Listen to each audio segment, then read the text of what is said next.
¿Qué harías si la persona que más amas decidiera dejar tu vida de repente? Era una tarde gris cuando Clara subió al tren.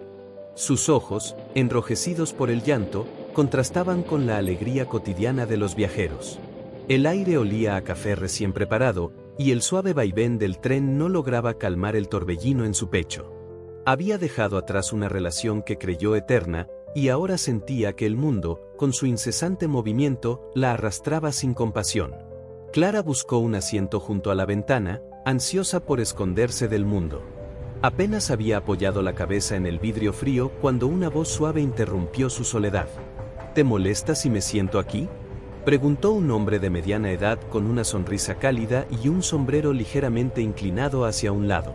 Sin fuerzas para negarse, Clara simplemente asintió. El hombre se acomodó y sacó un pequeño cuaderno de notas. Tras unos minutos de silencio, volvió a hablar. «Hay algo especial en los trenes, ¿no crees? Siempre me han recordado a la vida misma». Clara lo miró de reojo, sin responder. Sin embargo, la curiosidad empezó a colarse por las rendijas de su tristeza. «Déjame explicarte», continuó el hombre. «La vida es como un viaje en tren. Subimos, encontramos compañeros de viaje, vivimos momentos inolvidables, pero también enfrentamos despedidas. ¿Te gustaría que continúe?». Aunque parte de ella quería cerrar los oídos, otra parte, más profunda y necesitada, asintió. El hombre comenzó a hablar con una cadencia que invitaba a escuchar. «Al nacer, subimos al tren de la vida con nuestros padres. Ellos son los primeros pasajeros que nos acompañan. Algunos se quedarán hasta el final, otros bajarán antes, dejándonos lecciones y recuerdos. A medida que avanzamos, conocemos nuevos compañeros, amigos, maestros, parejas, cada uno ocupa un lugar único en nuestro vagón». Clara escuchaba en silencio, su mirada fija en el paisaje que pasaba rápidamente por la ventana. Cuando somos jóvenes, todo parece un juego. Nos emocionan las nuevas estaciones, las aventuras y los cambios de vagón. Pero también llega un momento en que las despedidas se vuelven inevitables. Algunas personas se bajan del tren sin previo aviso, dejándonos con la valija llena de recuerdos y a veces de dolor. Los ojos de Clara se nublaron. Sentía que el hombre hablaba directamente de su vida. «¿Y qué hay de los que nos dejan?», preguntó, rompiendo finalmente el silencio. El hombre sonrió con tristeza. «Ellos nos enseñan algo importante, que el tren sigue avanzando.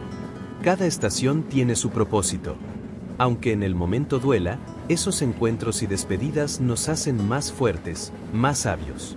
Clara guardó silencio, asimilando sus palabras. El tren pasó por un túnel oscuro, y por un momento solo se escuchó el traqueteo rítmico de las ruedas. «Hay otra cosa que debes recordar», añadió el hombre cuando salieron del túnel. «Nuestra valija, esa que cargamos durante el viaje, no se llena sola.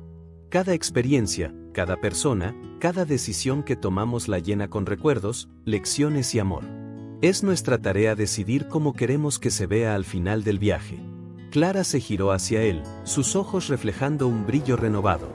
«Pero, ¿qué pasa si el peso de la valija es demasiado? ¿Qué pasa si no podemos seguir cargándola?». El hombre la miró fijamente, como si pudiera ver a través de ella. «Entonces debes detenerte, abrirla y decidir qué guardar y qué dejar atrás. No todas las experiencias son necesarias para el resto del viaje. Algunas cosas, como el rencor o la culpa, solo ocupan espacio. Aprende a dejarlas ir». Sus palabras resonaron en el corazón de Clara. Por primera vez en semanas, sintió que podía respirar un poco más fácilmente. El tren comenzó a disminuir la velocidad mientras se acercaba a una estación. El hombre se levantó, ajustándose el sombrero. «Es mi parada», dijo con una sonrisa. «Recuerda, el viaje es único y valioso. No te quedes mirando atrás por mucho tiempo. Hay más vagones por explorar y nuevas estaciones esperando». Clara lo observó mientras se alejaba, dejando tras de sí una sensación de calma y determinación. Miró por la ventana y notó que el cielo comenzaba a despejarse. Tal vez, pensó, este era el comienzo de una nueva estación en su vida. La vida es como un tren en constante movimiento. Habrá estaciones llenas de alegría y otras marcadas por el dolor. Pero cada etapa, cada encuentro y despedida, forma parte de un viaje único. Aprende a disfrutar del paisaje, a valorar a quienes te acompañan y a dejar atrás lo que ya no sirve. Porque, al final, lo que importa no es el destino, sino cómo decidimos viajar. ¿Quién es la persona más especial que estuvo o ha estado en tu tren de la vida? Cuéntanos en los comentarios. Si esta historia resonó contigo, compártela con alguien que necesite recordar lo valioso que es el viaje de la vida. No te pierdas nuestra próxima historia, que te llevará a descubrir nuevas estaciones y reflexiones. ¡Te esperamos!